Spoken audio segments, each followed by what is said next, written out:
Hello, this is Lisa LaRose here on PRNFM on Connect to Love, and I'm joined by my wonderful co-host, Michael J. Russ, and, we are so much in alignment so many times with our thoughts and actions and deeds, even though we're miles and miles apart. I think we are all divinely connected, and I'm so grateful, Michael, that you are connected to my heart, and I would love to welcome you today and hear how your day is and what's been bubbling for you in your world.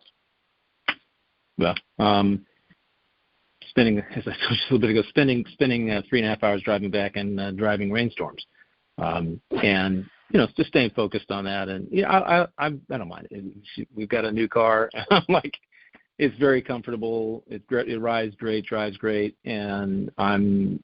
We just you can't change the weather. I mean, so you might as well just simply accept it and move forward and move within it, right? You Which are is something we want right. to. You have to. There's a lot of things out there.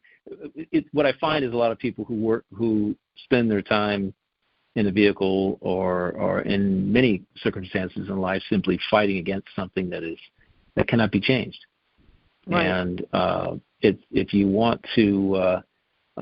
In my view, the definition of stress is attempting to change something you can't change, which is pretty much everything in the life, especially the past. Yeah. We just ran through. I don't know if there's lots of flooding in southern states. 1 to 2 inches of rain a day, 3 inches of rain a day, monsoon kind of stuff that just it displaces people. Their houses get flooded. It's crazy. And that weather we were running away from is actually going to hit us in a small way. Mostly it'll go north of us in the next couple of days. So, oh my goodness. Yeah, I mean, it's just this is the world we live in, which is complete unpredictability. So you have to literally be able to go with the flow, adjust your plans accordingly. Not everything is going to go as planned. I already have to cancel golf this weekend, which is okay. We'll do something else. We'll sit around and play Wii bowling, or even though I love it. But I did play. And it's funny because that's what I was revisiting. Oftentimes I have these wonderful books and these wisdoms, and many years ago I had the honor of meeting Wayne Dyer, who I absolutely loved as a speaker, and he spoke about intention and change, and he used to say, when you change the way you look at things, the things you look at change, and that always has sort of stuck with me. So I was revisiting some things with Wayne, and it to me it's just always so fascinating. One of the things that he wrote about, which was inspiring to me, and I wanted to share it with you and with the audience, was accepting the world as it is and be trusting. And he said that when an infant comes into the world, it has no thought of if the world can or should be any different from what it is, which I really loved. He said the infant just opens its eyes in wonder and fascination at what is out there and makes its way into the world as best as it can. He said the child inside of you knows how to take things as they come, how to deal most effectively and happily with everything and everyone it encounters on this planet. If you can recapture that childlike essence of your being, you can stay forever young at heart. And he said these glorious childlike qualities can help you enjoy your life each and every day. As he said, it's no further than the fingers are from your hands. And so I was, as you were talking about your driving in the rain and whatnot, it's like you accepted the challenge, and you, with open eyes, and were aware and cognizant of everybody around you, and you navigated through it, and you made it home safe. And that's really what we do every day, whether it be the rain that comes down on the road, or an obstacle, somebody being difficult at the grocery store, or a package not being delivered that you were waiting for, that you absolutely needed for a presentation, or whatever it is. But you have to, accept. Yeah. Right? So true. Two out of the three actually happened to me today, because I had to come home. First, let me tell you this. You know how much I love golf, and and it's a wonderful experience for me, and it's a challenge. It's always me against me, and me challenging me to maintain my and balance mental, keep a state of being and frequency that's pretty high, so that I can be flexible and accepting of whatever circumstances there are, and then making the most of them, because that's really what the game is about. And it's interesting because when we got to Biloxi Tuesday, we played a game of golf at a course, one of our favorite courses. And when we checked in, the guy said, hey, we've had like buckets and buckets of rain for the last 2-3 weeks, and it's pretty soggy out there. And I said, really? Because in Panama City Beach, where I live, it's slightly lower latitude. And what's been happening is all this rain has been coming through Texas and out through the southern states and moving to the northeast. And what's interesting about it is I'm not really, and it was cart path only, which means you literally walk, wide fairways, you walk from your cart path all the way to your ball, you walk all the way back, and you're doing this 3 to 4 times every hole. So you're like, and for me, I'm like, okay, great.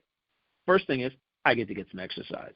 This is awesome. I'm loving this. I get to get some exercise. This cart path only means I get to do a lot of walking up and down hills and other things like that. There are some other challenges. Of course, you've got to carry a lot of clubs with you and rangefinder. And once you get there, if you don't have what you need, you got to walk all the way back. There are those little challenges. However, long story short, I simply accepted the circumstances, which were sloggy at best in some areas. And I literally did something that I haven't done in at least 25 years. And golfers, if there are any who listen to this radio show, will understand what I'm talking about. But I hit every green on the front half of the course in regulation, and I haven't done that in a couple of decades. So literally, wow. I shot even, and it's just basically one step at a time. I altered my game for the terrain. And I didn't know that it was going to produce the result that it produced, which is one of the best rounds. Yeah, one of the best rounds I've shot in a couple of decades.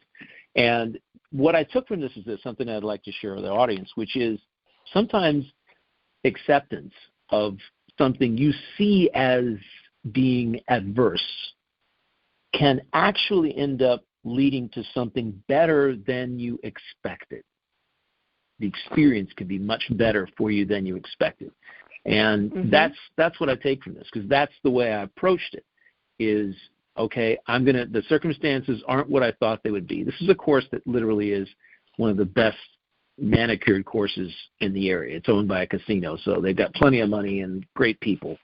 And so it for me was my alteration of my game, doing something the entire round that I would only do maybe every once in a while here at home when I play every weekend, led to a better outcome than what I had been doing. And yeah, it was sloggy. I had to walk around.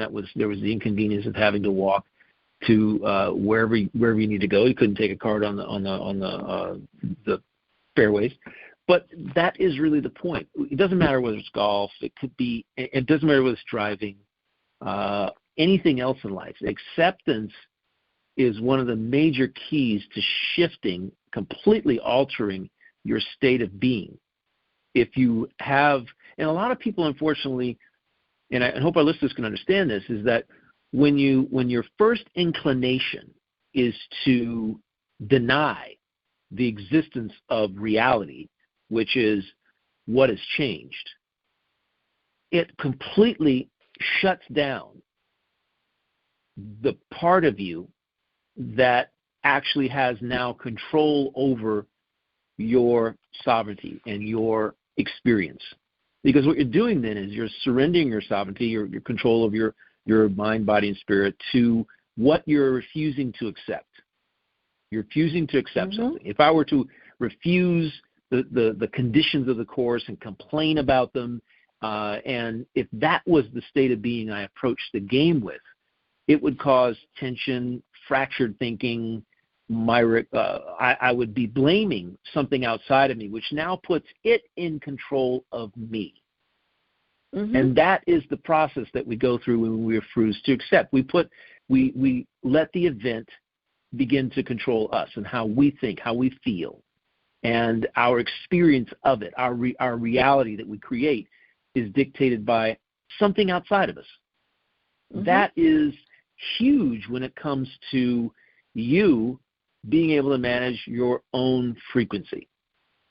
That is huge. And that's it. You're absolutely 100%. Couldn't be even more right. And, I have to applaud you, because when you got to the green and somebody said to you that it was soggy, it's almost as though they're setting you up for defeat, where, like, you could say, oh, you know what, it's too wet. I don't want to go out there. I don't want to deal with it. You give up.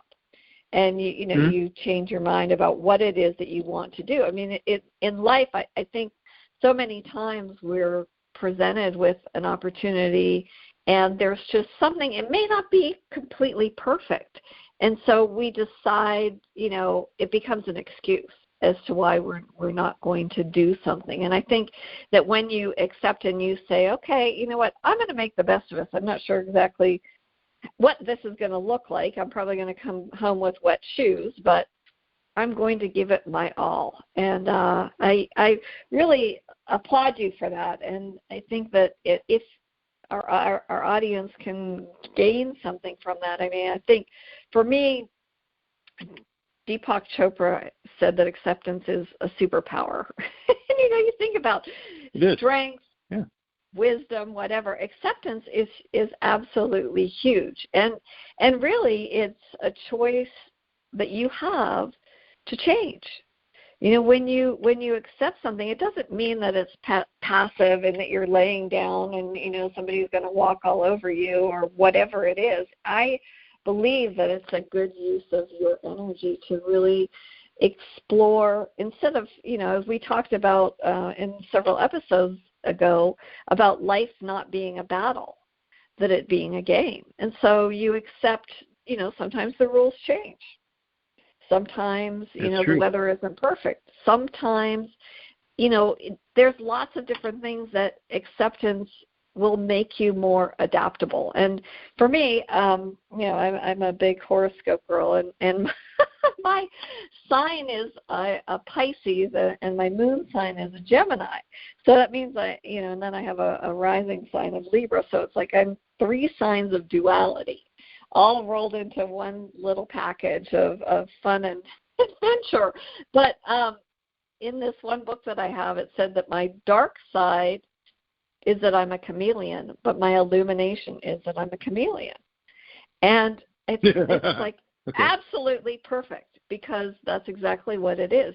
Sometimes if I fight with that, if I push back against going with the flow and accepting things, it doesn't work for me. However, if I adapt, and I'm like you, Michael, I moved a lot growing up. So I had no choice. I was always the new kid. And so I had to adapt to the ways that they did things in school. Unfortunately, I was a Canadian girl who, Canada was converting to the metric system, and then America was going to do the same thing, and then I moved and we went back to the English system and whatnot. And so I never really did learn how to measure properly in the English system, but I sure know the metric system. But I had no choice to accept what they were teaching in school. I couldn't say to the teacher, no, that's not the way that I learned that. I had to accept it. That's true.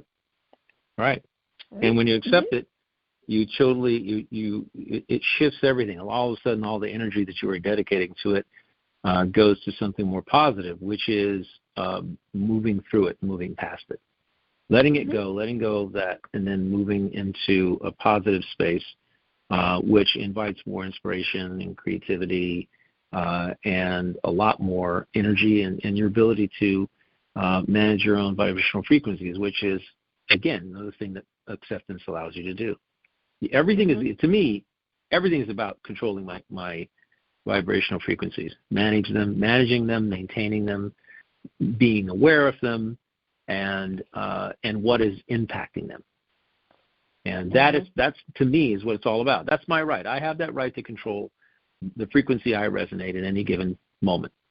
And so I want to make sure that I'm cognizant of those things that are impacting it, and making sure that those things are impacting it in a positive way instead of a negative way. And I know it's sort of like a, whatever, an ABC kind of way to look at things. However, it is, to me, in my view, that simple. It is that simple. The distraction and stimuli that and drama that exists in the world, the negativity that exists in the world, I have a choice as to how I deal with it. It's there. I accept it because that's anything I think I can change. I can't change anybody else's attitude or their state of being or their vibrational frequencies. That's up to them.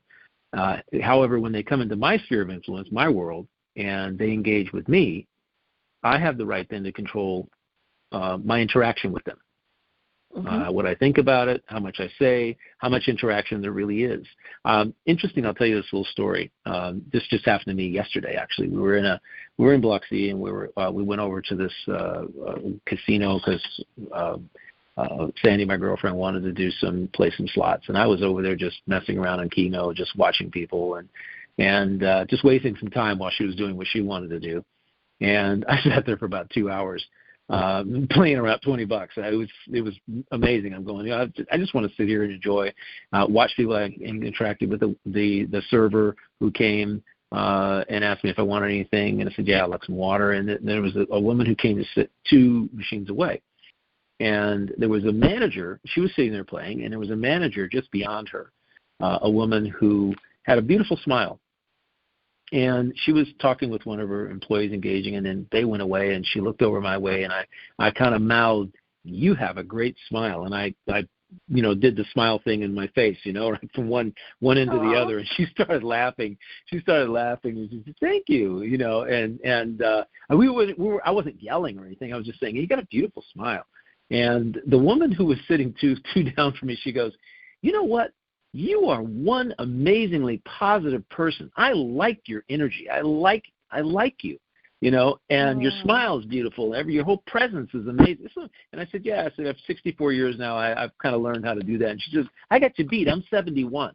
And she says, "The problem I find is that a lot of people that I come across and I associate with and others, they're just full of negativity and drama, and they just don't embrace life. They're all they approach life, they have a negative attitude, and they approach life in a negative way." And she says, "I'm kind of getting tired of it. We need more people like you." I said, "Thank you very much." Fabulous. And then I went over there and gave her my podcast card, and I said, "Yeah, so here's a way where you can actually pull this off." And she said, "Absolutely, I'm going to listen to this." She says, I'm positive myself, but I just have, there's a lot of people who need this, who need to know how to not be so engaged with life and letting life take control of the way they feel that they are always gloomy and doomy. And I said, yeah, that is so true. And it's up to us. It's up to us to make sure that we are that we're positive, and instead of allowing everything outside of us to dictate, as I've said many times, how we feel and what we're thinking and how we're responding to what is happening in our life, including acceptance. Absolutely. Yeah, it's so true, so true. Yeah, and Michael, I know that you are you consciously curate your day, and we can consciously collaborate with the universe to bring new possibilities into our lives and into the world. So for any of our listeners that may have challenges with acceptance, for many people it's an acquired skill. What would you say, are some of the ways that you found in your life that made it easier for you to accept and to allow things to flow? I know that's a big question, but I'm going to put it out there because I know you can do it. I would approach it. I would reverse it.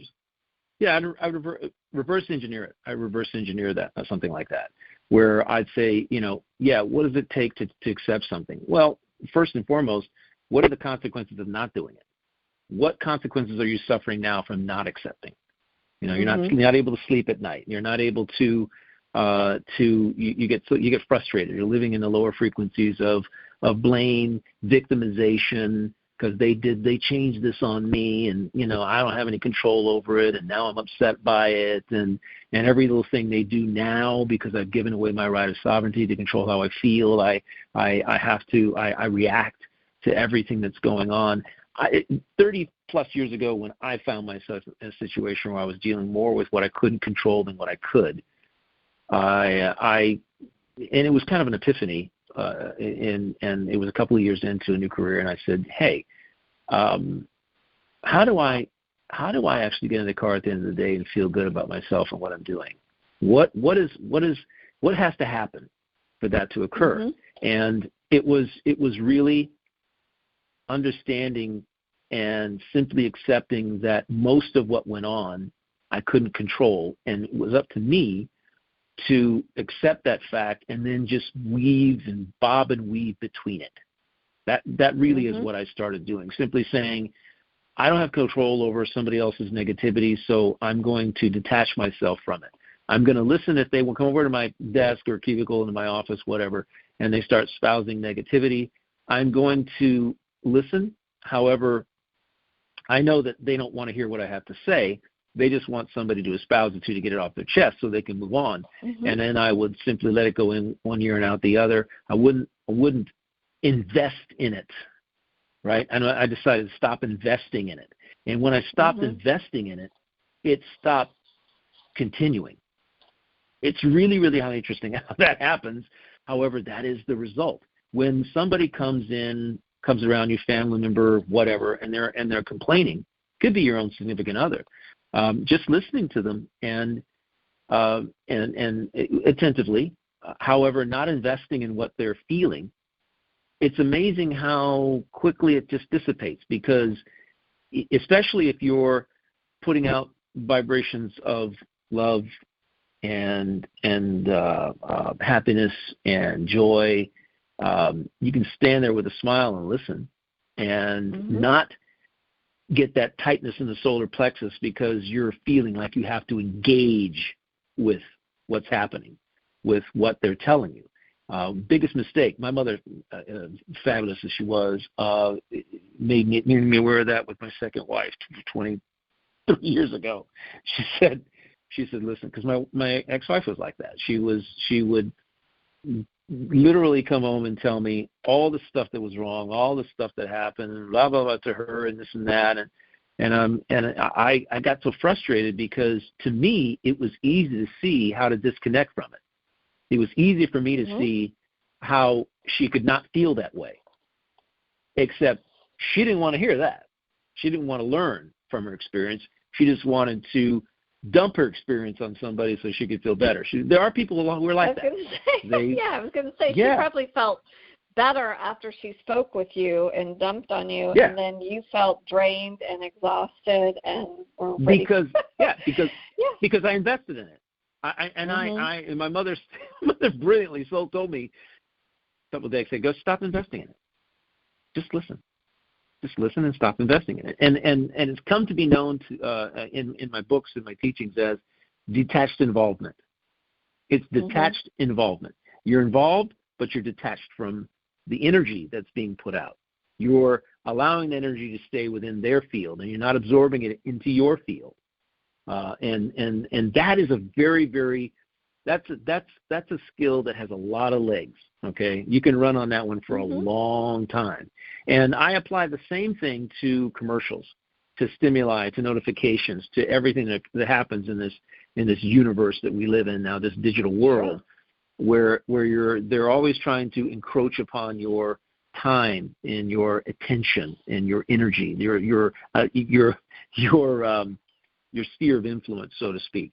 And I apply that same concept. I'll sit and I'll listen. And I hear it and I go, yeah, I know, that's just this and that. And I'll just put it on mute or I'll just tune it out. And these are coping skills that you have to develop if you are interested in maintaining a higher vibrational frequency. If you want to stay happy, stay joyful from you curating your life, and thank you very much for that compliment. Yes, I curate the heck out of my life, out of everything. I curate to the nth degree, because I realized one thing decades ago, and that is that my life is mine. my experience of reality is my experience of reality. And if somebody comes in to my sphere of influence, it's up to me to make sure that my experience of that event is still positive. It's still positive. Now, yeah, you're going to have events that occur to you directly. And in my book, Zero Adversity, I refer to this as direct and indirect events. There are events that happen to you directly, and there are events that happen to you indirectly. And understanding the distinction between the two gives you the power to wipe out about 95% of all the distraction and stimuli that you're experiencing and responding to, that you're not accepting, so to speak. Very simple. You just simply define the events as direct or indirect. Direct is something that in my talks I go up to somebody and I say, if I were to slap you, it would be a direct event for you and an indirect event for me. Okay? That's just basically it. But if you watch, but to the person sitting left or right of you who witnesses me slap you, it's indirect to them. It's a different experience because they watched it. They were exposed to it, but it didn't happen to them, right? So your experience of reality is different.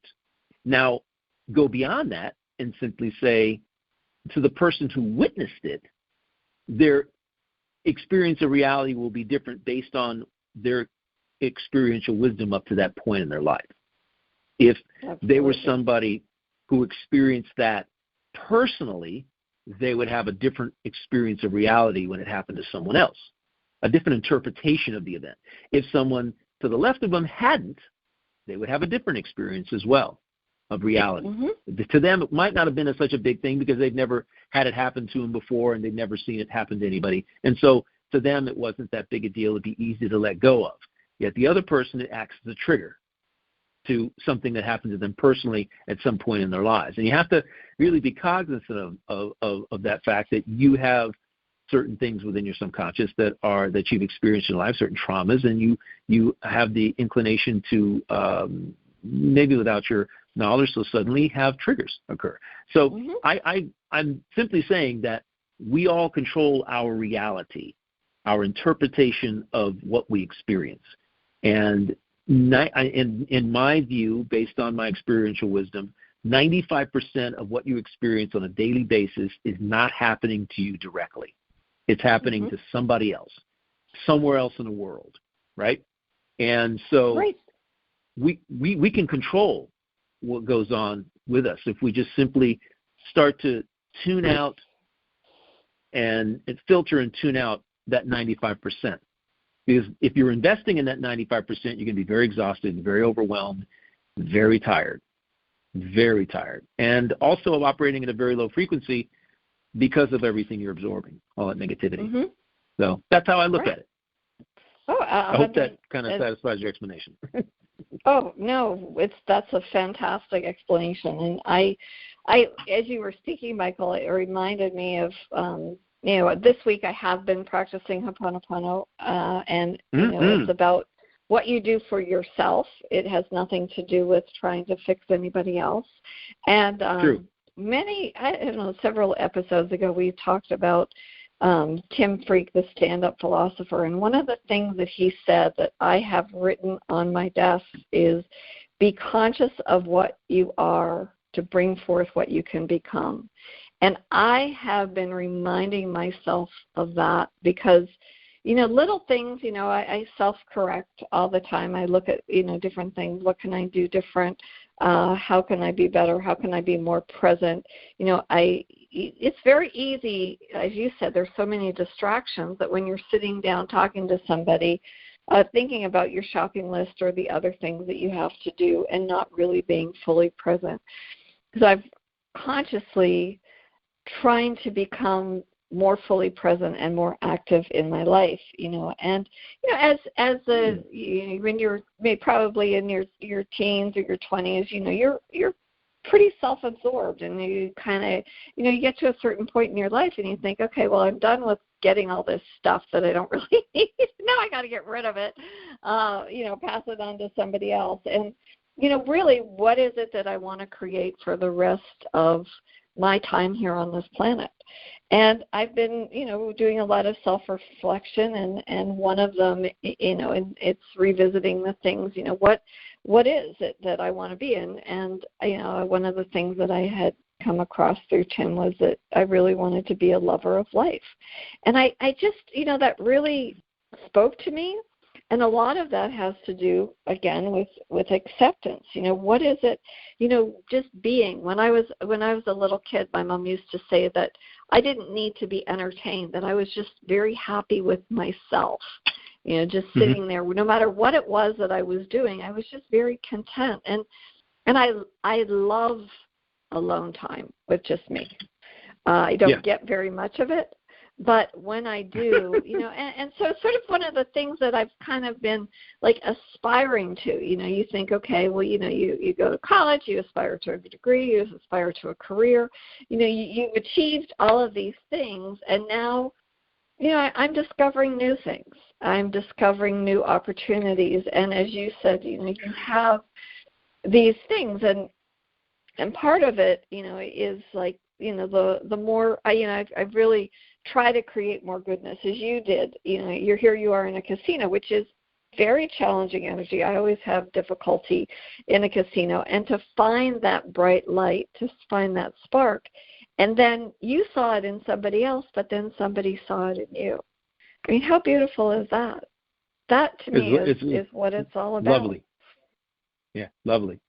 In light of the fact that I always, it's what you just said, literally be fully aware of who you are and be fully conscious. Being conscious of who you are, what you're resonating, and all of that, it gives you maximum control over continually creating your next moment, because what you're thinking in this moment is creating what's happening in your next moment. Is drawing to you what you're thinking in this moment. You're going to get validation of it in the next moment, so to speak. And that to me there were two things. Number one, it validated what it is. I was very happy that she said what she said, because it validated my purpose in life, my mission in life. And number two, it allowed me it gave me validation as to where I'm going, and what I'm doing. These little validating moments, to me, because I don't consider there are accidents. I consider this person came there, sat there, crossed paths with me to help me understand that the direction I'm going in is the right one, and that it was a mirror of what I was putting out. And that's the most gratifying thing to me when somebody says that. And it's interesting because there wasn't a time that in this entire 3 days I was gone, 3.5 days, that when I was next to someone, a perfect stranger, I didn't say, how are you? Where are you from? What brought you here? Sitting in the restaurant, left of me, right away. Not once, but twice. Somebody was next to me, asked them, what's going on? We started a conversation. And the most interesting thing was my girlfriend did it for the first time. She talked to the person next to us. Two girls were next to us, and they just finished dinner and all of that. And I said, and I found that I thought you were, and the best way to connect with somebody is to extremely, in a very sincere way, not contrived, but find something that you like about them. Find something that you like about them and tell them, acknowledge that is beautiful. That is great. You look awesome in that. I really love the way you've done your hair. I really love the shoes you're wearing. Whatever it is, if it's something you would do, sincerely, then you simply let them know that whatever they have consciously done with themselves is working. It's creating a great vibe. And so I do that a lot. Yeah. And it's really interesting as to where these conversations can go, and you find out where people are coming from. And it's not like you're looking to be friends and, hey, let's exchange numbers and blah, blah, blah. It's more about just being personable and letting people know from outside of their normal sphere of influence that they are resonating at the right frequencies. They've got a beautiful smile, whatever it may be.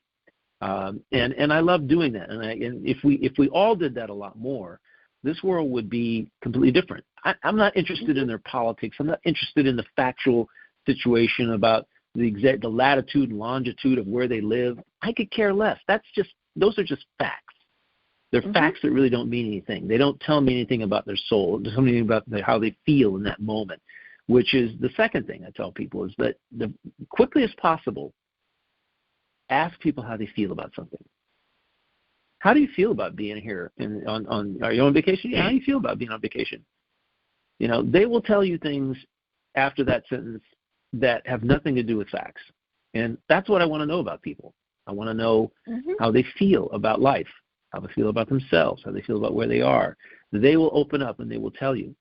And they'll tell you in short order, in moments, and it's really kind of interesting. It's really kind of interesting to see that. To experience that. We just got to get away from the facts and start talking about feelings, because feelings are what people really resonate with, and that's the thing that's most important to them. And the alchemy is about feelings. It's about changing the way you feel in any given moment. So that notion that rule I have of leaving people better than when I found them. That's all part of the reason why I do what I do. If I can help somebody bring a smile to someone's face and make their experience in that moment really special, and then I've accomplished my mission. And it's not something contrived. Again, it's something that I just love to do. I just love to learn about people. Well, when you engage, or when anybody engages with a stranger, and you show some kindness or some caring for another person, you are creating goodness in the world. And you never know where it leads, because sometimes, you said, maybe it's a reason, a season, a lifetime, that perhaps it's just a brief moment that you've connected with somebody. I brought some feral cats in to have them spayed and neutered, and I saw this woman who was she had her children, she was bringing in some cats, and I noticed her when we were dropping the cats off in the morning, but I didn't really speak with her. But there was something about her presence that just attracted me to her. So when I came in the afternoon to pick up the cat, and she was there, and she had her kids, and we started speaking, and I said, well, they have a bunch of food outside, if you're feeding a colony. So I helped her load some things in the car, and I just felt so drawn to her. I said, I know this is going to sound strange, but I said, I would really love to connect with you again. I said, there's just something really special about you. I said, I feel like we were supposed to meet for a reason. And she said, it's so funny, she said, because after I saw you in the morning, my daughter, who was 4 years old, said, Mom, I think you were supposed to come today to meet a new friend. And that just awesome. It just made me feel so, this young little wise soul saw that. And, although we don't get a chance to see each other or talk, I feel so connected to her. Now, is there logic in that? I was almost like that soul knowing. Maybe it was a recognition of the goodness in her that I just felt so drawn to, and there was just a feeling of love and caring. And she had a beautiful family, and it's life is busy, but we still have that connection. And it just was very special. So like you said, you don't know where it is, but you have that consciousness, and you're open to discovery. It's sort of like Wayne was saying, you have this, it's just, no further than the fingers are from your hands. That close. Sure. It's that close. Yeah. I love it. That's a great story, by the way. And the 4-year-old, wow, that is introspective and old soul territory. That is so unique from a relational perspective to be able to, at 4 years of age, kind of recognize that. It's beautiful. It's absolutely gorgeous. And I love to. I don't hear too many stories like that, because I don't engage with a lot of children and young people. Although my girlfriend's grandkids who live down the street are incredibly introspective. and very mature for their late age, because they've had a lot of exposure to other people's and activities and things, and it's really, really unique to have something like that occur. I love it. That's a great, great story, and I hope you do discover what the reason is that you were supposed to connect on that day. Are you both cat lovers, or? Actually, she's allergic to cats, ironically, but she just has a tender spot, and she said, what am I going to do with these cats? I have to keep them after they're spayed for, a certain amount of time before she could release them. And I said, well, but she did, and we connect, and, like I said, her life is busy, but they're really every few days I think about her, and wonder how her day is going, and just touching base and leaving a message, and whatever it is that we're meant to connect. I'm not sure, and just leave it open. It's that acceptance, like, okay, this is where we're meant to be, and I think that is all part of that consciousness and that creation. And maybe, like I said, maybe it's the goodness in her that really, I can see her beautiful heart, and I know you see people, and yes, you see somebody visibly in their third dimensional being, but you go beyond that. You really see them. You see who they are. You see their gifts.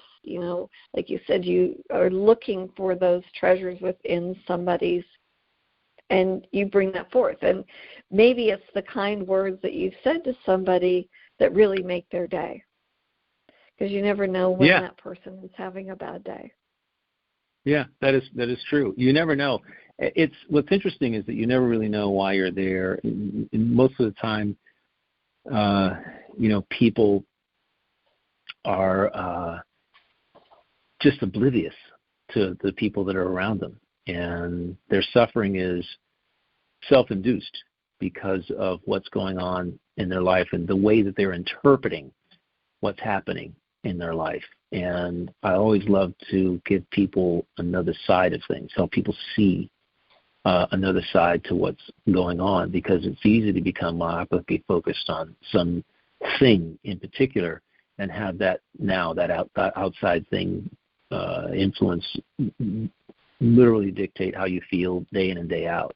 I will tell you something. This is not a plug for this particular method, but back in 1997, I had a allergy to cats up to that point in my life. I did. I had an allergy to beer, hops, or wheats, or whatever that was. I had an allergy to feathers, and I come to understand that I was tired every morning. One of the reasons I was tired is because I had a feather pillow and a feather duvet. Oh my goodness! And I was allergic to feathers, so I was being drained all night by this. My body was fighting this, and I went to a wonderful woman who ran an allergy elimination, natural allergy elimination clinic, and the method she used, I'm going to see if I say this right. It's an Indian allergy elimination method. It's called NAET. It's Nabudrapad allergy elimination technique. And it's a technique whereby you there's a strength test, okay, where she puts the feather in your hand and she tests your strength, or whatever it is. That she's got this whole menagerie of things that you grip onto, and she tests your strength versus these things. And then she lays you down and she does this tapping on these various meridians in your body. And this is a method of opening up the blockage that is caused, which has caused this allergy to this thing, right? And then once you have this, you cannot come near that thing for 24 hours. You can't come near it for 24 hours. And wow. So your body has to have 24 hours to reset. Your meridians have to have that time to reset. And it's meridians on your back, from your neck down, wherever, most of it's in your back, at least mine was. And I got rid of every one of those allergies within 2 weeks. And one of them was persistent. I never had a cat, but I knew that I had been allergic to cats. I come near a cat and my sinuses would just simply swell up, right? Yeah. So I'm telling you, I've shared this method with I know, because you people. meditate with your little kitty all the time. I do. I'm not allergic to the cat. She sleeps with us in the bed. I mean, right now she's shedding like shredded wheat. I mean, it's amazing. I run my hand along her back, and the hair just comes out in clumps. So I'm going, wow. Doesn't matter how much we comb her, and the cat hair is out there. But, pet dander, a lot of people are allergic to pet dander. But I'm simply saying that when it comes to this concept, and now she was certified. If this method doesn't work, the next thing she does is acupuncture. See, this NAET is an acupressure technique where it works from meridians and opening blockages. And if that doesn't work, if it's really, really a serious allergy, then she moves on to acupuncture, which actually is a little bit high. It kicks it up a notch, so to speak. So you can look up NAET online. The theory of NAT proposes that allergies can be eliminated by addressing the energy blockages through the use of acupuncture, acupressure. Some of these ideas and concepts are adopted from Chinese medicine, which follows a different paradigm, not a Western medicine. So I'm simply saying that I've actually suggested this to a couple of parents who have kids that are having serious allergies with various things. And I said, look it up, find somebody who specializes in this, and go to them and give it a try. And there's no backlash of side effects. So if it doesn't work, it doesn't work. If it does, it does. But I had her do this, and I'm simply telling you, it worked for me. That's wonderful. It worked for me big time. Well, yeah, it's really kind of cool. If it makes a difference for somebody who's, having to give up a pet because they've suddenly developed allergies, I think it's a wonderful resource. So thank you for sharing that. Or for me, and by the way, and I love my down pillow and my down comforter too. So that would be a tough one for me, Michael. That's what I had. I had a down. I had just that, and I really loved them. I just needed to coexist with them in a positive way. There was this energy blockage that was causing it. But our theme of acceptance flows through this experience and this concept as well. A lot of these concepts, especially from Chinese medicine or Indian Ayurvedic medicine, they require acceptance. They require acceptance. If you're approaching them from a perspective of, I don't think this is going to work, then you are literally going to prevent them from working just because your thought process, the energy of your thought process, is going to overpower what it is that you're actually what's happening. Your ability to get any benefit from it. You have to your belief that it will work is very, very important. Just like if your belief that you can get well from an illness is a great percentage of whether you will or won't. If you don't believe any medicine is going to work, any procedure is going to work, then you're literally going to be fighting against it with your own energy, which can overpower it. It's really interesting. I know that's more in your wheelhouse. However, when it comes to understanding how this all works, your acceptance is huge when it comes to obtaining the flow that you're looking for in your life, as you said earlier. Yeah, and I think there's also a correlation to self-acceptance, Michael. I'd love your thoughts on this because earlier today I was with a young man who is extremely successful he owns a pizza shop. He's self-made, worked as a delivery driver. He was sharing with me today, because we were out in an area where all the university students are coming back, and I never had asked him before, had he gone to university, and he kind of put down his head and he said, you know what? He said, I didn't. And he said, I didn't think it was for me. And then I felt, after I got into the real world, he said I was in all these service jobs, and he said I really beat myself up because I just wasn't achieving what I wanted to because I didn't have this degree. And I sort of, I looked at him, and he said, until, I figured it out, and I bought my first pizza shop, and he's really learned. I mean, he's a master marketer, and he is just the epitome of customer service, and, always innovating and whatnot. And I said, you know what, you don't need that piece of paper. Look at all that you have achieved. You should be so proud. I said, I graduated from university. Nobody's ever asked me for that piece of paper. And, look at all the gifts and all the amazing things. And, he inspires a lot of people. And he's so, just his positivity and everything that he does is really amazing. But it was interesting for me to see that because I never saw that aspect of him where, he thought a little bit less of himself because of something that he thought maybe that he needed. And I think that self-acceptance is definitely a big part of it.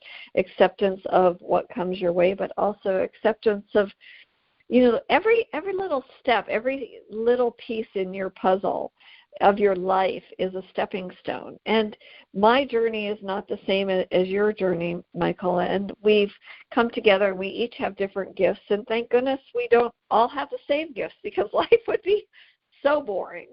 True. And we share True. and we complete each other, and I just really feel that that's an important thing. And we all have, yeah.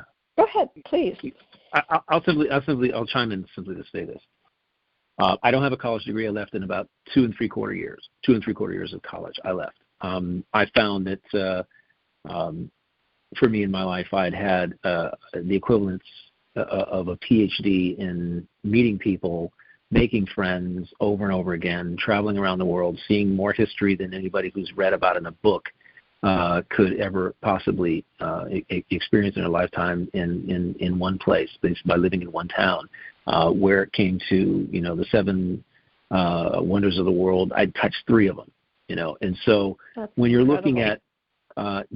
looking at exploring cultures and things, the stuff that people were reading about in books and asking to be tested on, I'd already been there.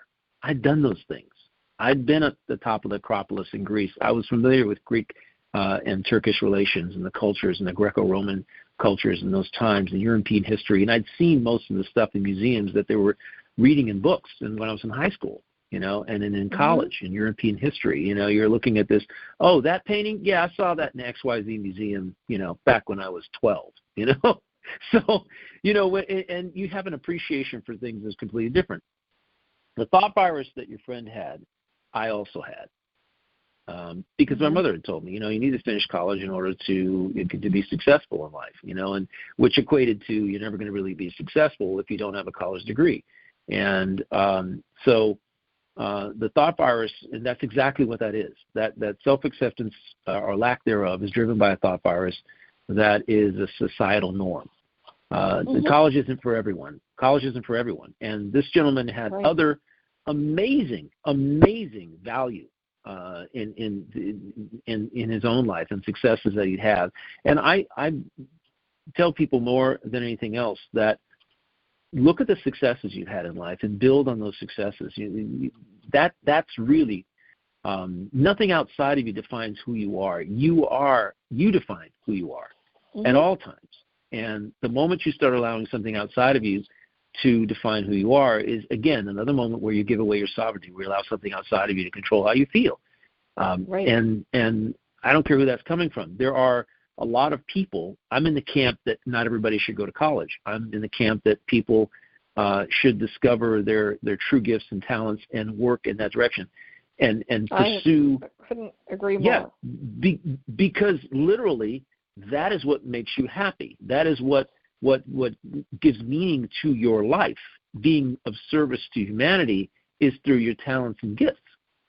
And he's pursuing everything he's supposed to pursue, and he's very successful at it naturally because his talent and gift for communicating and relational connection, and for communicating his product and service to what people's needs are.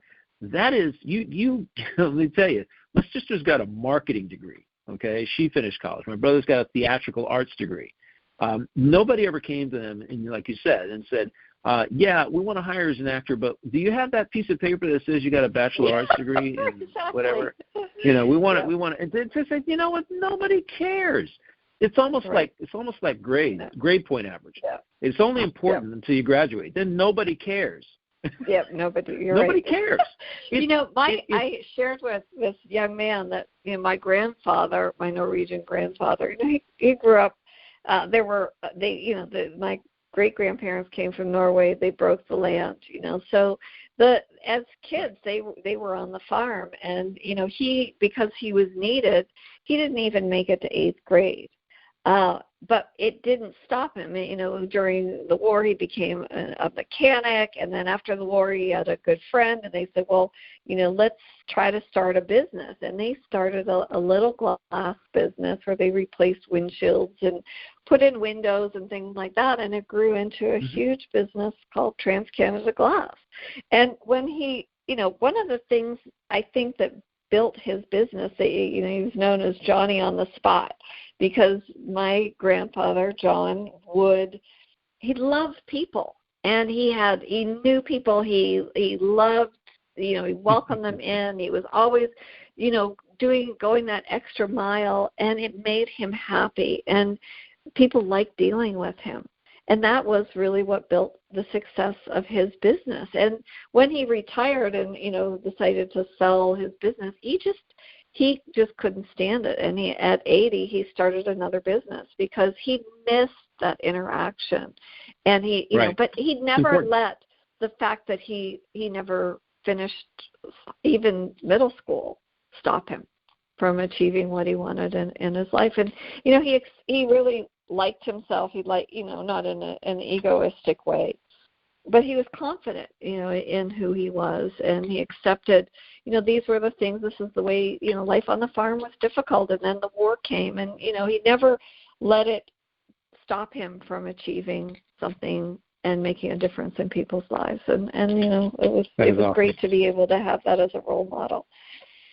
And, so true. As I know you did too.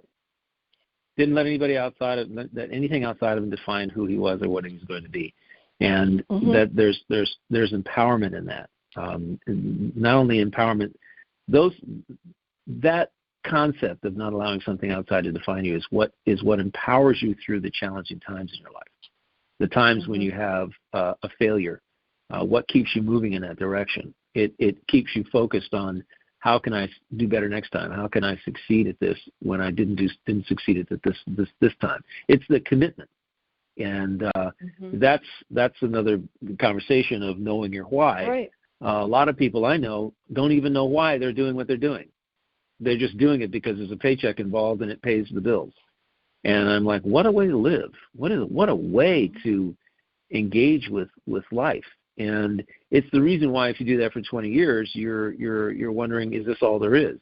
You're asking that question because you haven't tapped into the core of your why, of why you're here, what your talents and gifts are, and how you can use them to be of service to others. And so, because you get the greatest enjoyment out of giving service, being of service to others. And that's the gentleman who has the pizza place. That's what he's doing. He's being of service. He's helping people in a way that he never thought he could, and he's very successful at doing it. And he's successful because he's being of service. Yeah. He said today, there was a big, a fairly well-known restaurant. I won't mention who they are, but they had committed to do a catering event. And they backed out. And so the people who were doing this large event found themselves 2 hours before the event with no food to serve the people. And so they contacted him and said, hey, can you have 50 pizzas to us in an hour? And he's like, well, I don't know exactly if I can do that. He said, but I can definitely get you 20. He said, and then I'll hand deliver. He himself brought over the other 30 pizzas. And they said, oh, my gosh, you're amazing. You really saved us from, but that's the type of entrepreneur he is. That's the type of individual he is. He's willing to, it would have been easy for him to say, no, you know what, I just don't feel like taking that order, go somewhere else. Of course it will make the difference because they'll look to him for their next event. And, somebody that has made he can see beyond. Mm-hmm. He can see beyond the circumstances in that present moment to the value that he brings to the table, the value he brings in terms of his own service, and that's what he's committed to. That's also something that you can easily do when you own your own business. A lot of corporate culture, unfortunately, cuts a lot of corners, and there's a lot of the personal aspect of things that gets lost in the mix because there are so many policies and rules that prevent you from doing one thing or another when you know that the right thing to do is to follow through on your commitment, right? And instead you let something else happen and nowadays the only thing you have going for you is the trust of the people that you do business with, the confidence and trust that you have with them. That's it. That's all you have, because quite frankly, that's what they report in reviews, and that's what drives future business. And in terms of friendships, trust is what you have. Having confidence that somebody will do what they say they're going to do, and you trust that that's going to happen, and you trust them that if you tell them a secret, they're going to keep that secret and not spread it around. That ends with them. And I have people telling me all the time. I have perfect strangers tell me stuff they don't even tell their significant other. I would imagine. She doesn't know this. But I'm going, great. Your secret dies with me. So, it's interesting. That's beautiful, though. No, because people see your heart, Michael. I mean, that's truly what it is. They see you. Maybe that's what they see. That's what you emanate. Yeah. They see a really, smile and they go, I can tell that guy anything. Yeah, it's true. You love life, right? And, you go with the flow and you have, you set an intention for a vibrational frequency. And again, going back to the fact that you curate your life and you accept and you flow. And going back to that golf game, you had one of the best golf games you've had in a long time because you accepted, you allowed, you just went with whatever went your way, and things just unfolded in a very perfect way. You couldn't have asked for anything better. Yeah, that's just fantastic. Totally amazing. I love our conversations, and I hope that our listeners love them as well, and that can mine our conversations for a way that they can help them in their own lives, that they can help themselves excel beyond where they are, grow beyond, evolve beyond where they are, and transform their own experience into something really dynamic. That's really what I wish for our listeners here on TRN FM. It's amazing to be here with you every single week, and the one weekly commitment I actually have in my life because everything else I pretty much turned down. Like, I want to do this show with Lisa every week because it gives me an opportunity to connect with you with me, and we can bring something unique to our listeners that, again, hopefully this is not something we have control over. I have to release control of this and accept that our message is being accepted out there, and that it's connecting in a way that's very personal to each and every listener. Yeah. Thank you for that. And, I so appreciate you and the spontaneity of our unscripted conversations and the wonder that it brings forth. It's just a magnificent gift. And I'm so grateful to all of our listeners here at Connect to Love and to you, Michael. And I just couldn't say it better. So thank you. And that was such an eloquent way of signing off. But I'll let you say the last words. I'm sorry, what I always say, if you want to get more of this, this show on PRFM is also turned into a podcast. Connect to Love. The number 2, Love. Connect, number 2, Love. Check it out wherever you get your podcast from. If you want to share this episode with somebody who could use the information, and if the information could transform their life, please go to Connect to Love in the podcast and check it out, and have them tune into this PRNFM radio show as well every Saturday. All right? Awesome. Cheers.